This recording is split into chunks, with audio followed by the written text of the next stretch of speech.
yang tadi dokter bilang, gue tuh juga makan tuh bener-bener sekarang tuh hati-hati banget. Jadi nggak, kalau dulu kan wah depan apa segala macam. Nah sekarang tuh bener-bener kayak pas sate itu dari samping, terus kayak ngunyah tuh kayak gue makan apel juga gue potong-potong gitu.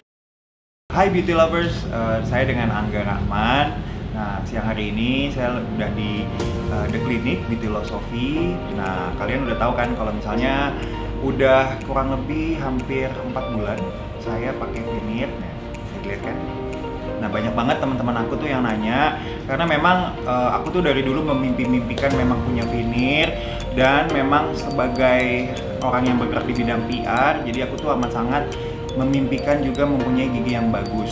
Dan kalian tentunya juga banyak banget teman-teman aku juga yang nanya kemarin kalau misalnya enggak, lu veneer di mana sih gitu, kok natural banget ya, kok bagus banget ya hasilnya gitu. Nah juga aku juga langsung rekomend tentunya ke The Clinic. Nah tentunya dengan dokter gigi Jeffrey. Nah banyak banget kan teman-teman aku juga yang nanya gimana sih sebenarnya veneer tuh prosedurnya kayak gimana sih, susah nggak sih, sakit nggak sih, ribet nggak sih dan sebagainya.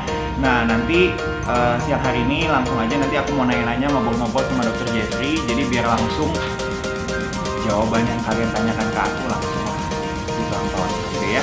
Oke? Nah jadi nanti kita langsung ketemu sama dokter Jeffrey ya.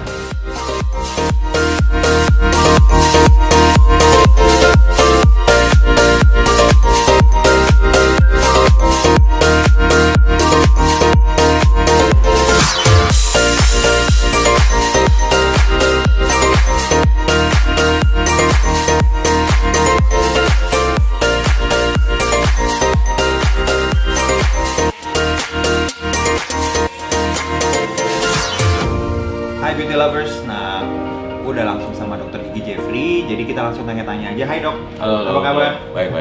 Oke, jadi aku langsung mau nanya aja nih dok ya, sebenarnya apa sih fungsi veneer itu sendiri selain untuk mempercantik gigi tentunya?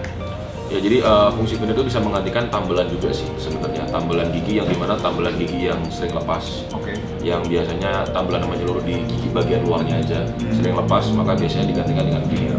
Nah nanti veneer itu juga kita ada 2 macam juga sih untuk bahan-bahannya sendiri. Tapi veneer itu sebenarnya lebih ke untuk membuat warna gigi lebih natural, bisa lebih putih sesuai dengan keinginan pasien. Jadi veneer itu pasien itu bisa memilih untuk warna terserah dia mau gimana untuk warnanya. Dan yang terutama juga kita bisa merubah susunan gigi juga. Nah kasus gue kemarin itu kan gigi gue nih agak berantakan ya dok ya. Jadi kayak banyak yang bolong, terus tiba-tiba ada juga yang memang harus di root canal, ternyata root canalnya belum benar.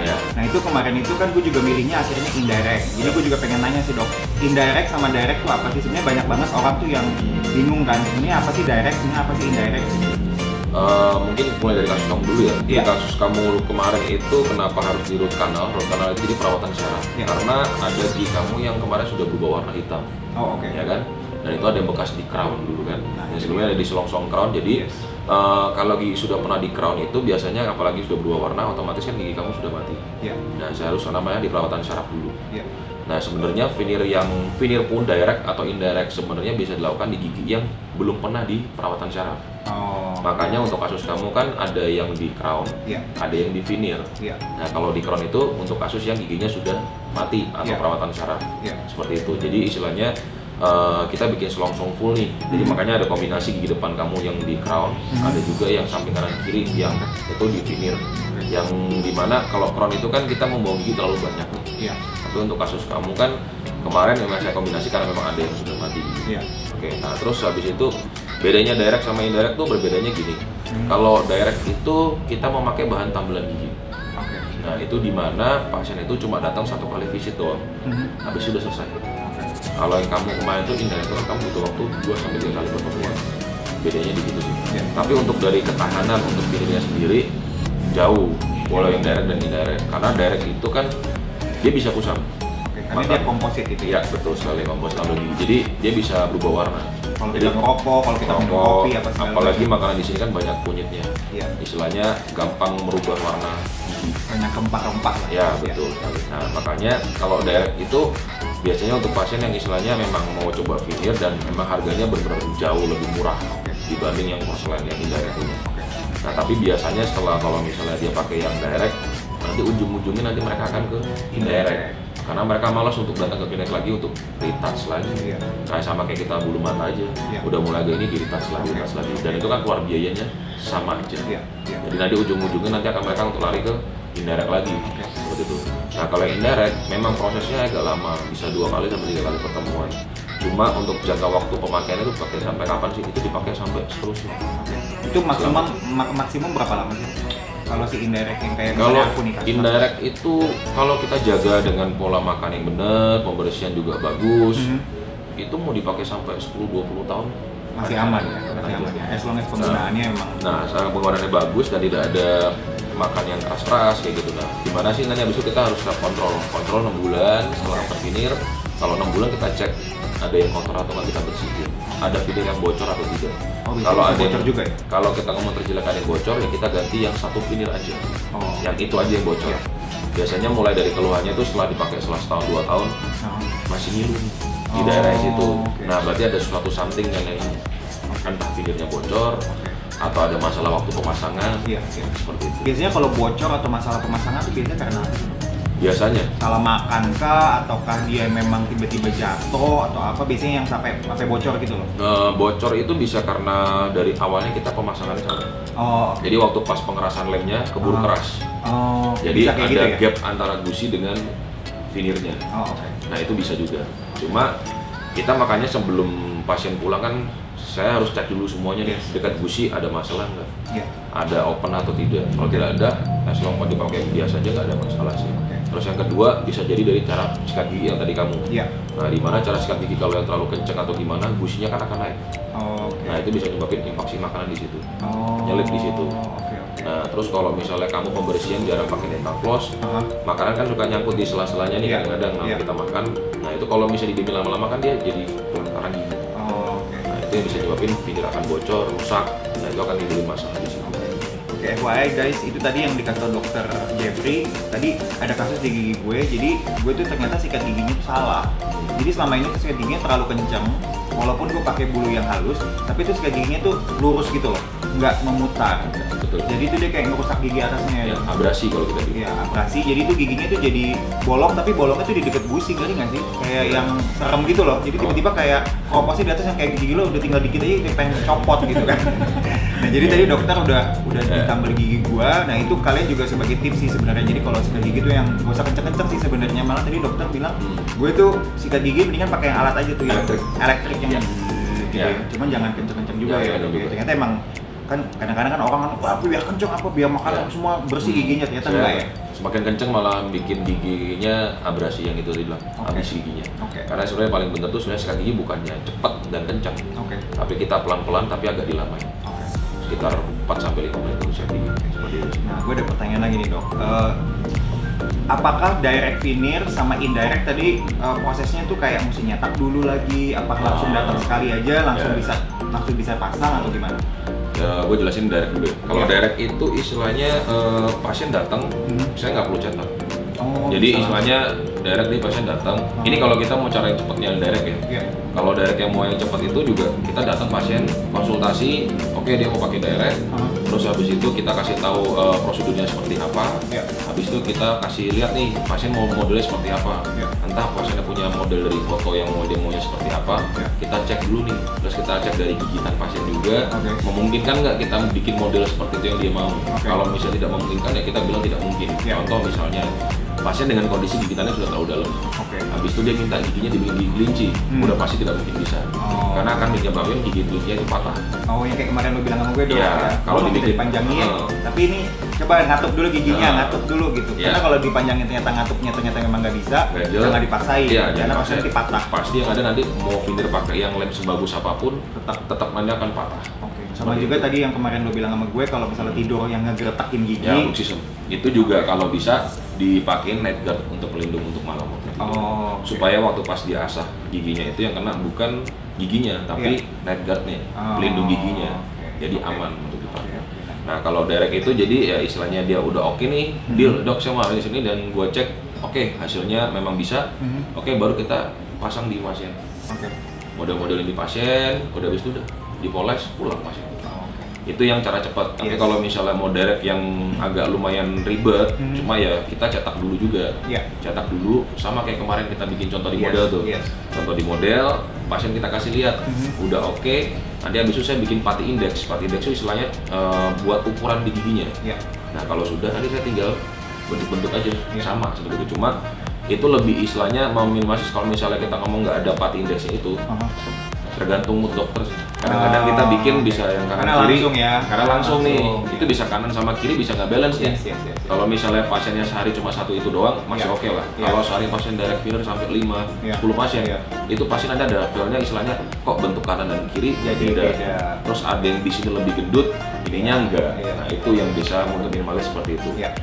Kalau yang indirect, ya saya pakai itu juga. Jadi istilahnya kita tetap cetak dulu, habis itu kita discuss dengan pasien model yang dia mau seperti apa, tapi kita kasih contohnya di model dulu. Nanti pasien udah oke, terus pasien kita kasih coba nih pas pulang. Yang kayak kemarin sementara itu, pasien bisa nanya-nanya ke teman-teman nih, kira-kira ada oke atau enggak, masih ada yang mau direvisi atau tidak. Kalau pasien udah ngerasa cocok, oke, baru nanti tinggal untuk pembuatan untuk yang porselennya. Makanya memang memakan waktu memang agak lumayan lama kalau yang porselen, karena kan porselen itu memang agak ribet di awal, tapi untuk jangkanya lebih panjang dibanding kamu pakai itu.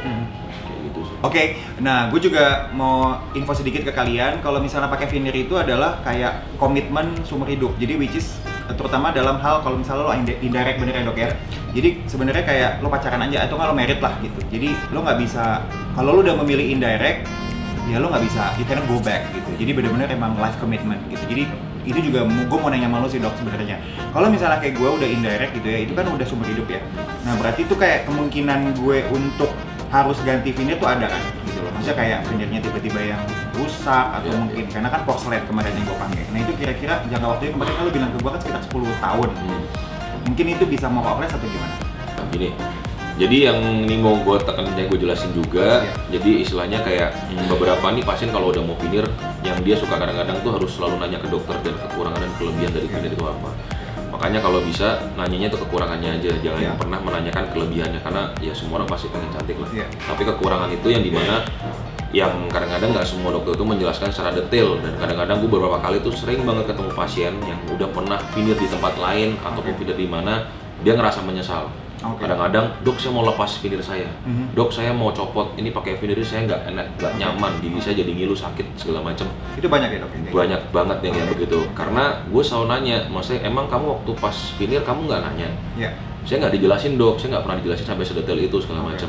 Nah makanya saya harus pesan banget, mau veneer dimanapun aja, mau veneer dimanapun kalian harus tetap tanya, dan harus dilakukan dengan dokter gigi.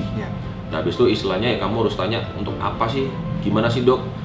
Kalau sudah diasah seperti apa sih dok? Karena kalau misalnya yang tadi punya kamu yang sudah pernah diasah, saya nggak mungkin ngembaliin lagi. Karena ya udah seumur hidup kamu harus pakai veneer itu terus. Apalagi kalau crown itu kita kecilin giginya, otomatis ya seumur hidup kamu harus pakai crown terus, kayak gitu. Nah untuk yang tadi kamu tanya istilahnya berapa lama sih dok kayak gini yang kita bayar waktu kalau misalnya ganti? Sebenarnya saya nggak bisa memprediksi itu, karena biasanya untuk pemakaian crown atau veneer pun tuh bisa pakai sampai 10-20 tahun. Tapi nggak ada untuk kemungkinan, namanya manusia punya kadang-kadang. Pasien saya kemarin pernah gigit cangkang kepiting. Waduh. Gerau. Veneernya sih masih nempel, cuma ada garis cracknya di veneernya. Veneernya ada retakannya, gitu loh. Yang sebenarnya kita bukan ngomong nggak boleh makan apapun, nggak. Maksudnya kita boleh makan apa aja, cuma yang dirubah tuh cara mengunyahnya. Yang Diana biasa kita makan yang mengunyahnya terlalu kencang cepat, ini lebih lembut pelan-pelan aja, kayak gitu. Makan sate, makan ayam crispy atau apa boleh, nggak masalah. Cuma yang benar dari Diana itu cara makannya aja. Misalnya apel yang biasa kita gerauk langsung lagi ke depan, ya harus dipotong-potong. Gitu. Makan pakai sate yang biasa ditarik kencang, ya nariknya pelan-pelan aja. Makan kacang kalau bisa dipakai ke belakang. Ya lebih dijaga untuk cara mengunyah makanannya aja sih. Nah kalau misalnya dijaga seperti itu ya so far sampai ya saya sih total praktek udah hampir 5 tahun ya. Yang gue pasang belum pernah sampai ada masalah sampai sekompleks sih. Parah sih. Cuma pernah ada yang copot beberapa 1-2 pasien itu karena cara pola makan kebanyakan mereka. Tapi kalau yang kayak baru pasang terus copot langsung sih so far sih nggak ada sih. Gue juga ngalamin sih sebenarnya, kayak teman-teman mungkin juga kalau yang tadi dokter bilang, gue tuh juga makan tuh bener-bener sekarang tuh hati-hati banget. Jadi nggak, kalau dulu kan wah man depan apa segala macam. Nah sekarang tuh bener-bener kayak Pasatnya tuh dari samping, terus kayak ngunyah tuh kayak gue makan apel juga gue potong-potong gitu. Jadi emang gue ngejaga banget sih, karena gue juga setiap malam tuh rajin banget gosok gigi, dental floss, karena gue takut banget tuh jadi kayak sesuatu something happen gitu. Oke, jadi buat temen-temen gue yang kemarin sempet nanya-nanya DM gue kalau misalnya lo veneernya di mana sih? Jadi kalian bisa aja langsung datang dan konsultasi ke The Clinic Beautylosophy. Di mana-mana udah ada The Clinic Beautylosophy, dan bisa langsung cari Dr. Gigi Jeffrey, which is adalah dokter gigi yang mengerjakan veneer gua, gitu ya. Dan kalau misalnya ada apapun yang mau langsung ditanyain, Dr. Jeffrey tuh open banget untuk menjawab semua pertanyaan kalian. Kemarin juga gue nanya-nanya banyak banget, nanya ini, nanya itu, nanya segala macam, dan Dr. Jeffrey itu benar-benar dia mengakomodir semua pertanyaan-pertanyaan gue gitu. Jadi bisa langsung datang ke The Clinic aja, ya. Oke. Thank you so much, Dok, for your time. Oke. So beauty lovers, see you. Dan kalau menurut gue sih untuk cantik memang ada harga kalau menurut gue ya. Jadi kalian bisa, selain ada pasang veneer di sini di The Clinic Beautylosophy, kalian bisa menemukan banyak banget treatment-treatment lain, dan dengan harga yang kalau menurut gue amat sangat reasonable price gitu. Jadi bisa langsung aja kunjungin The Clinic Beautylosophy.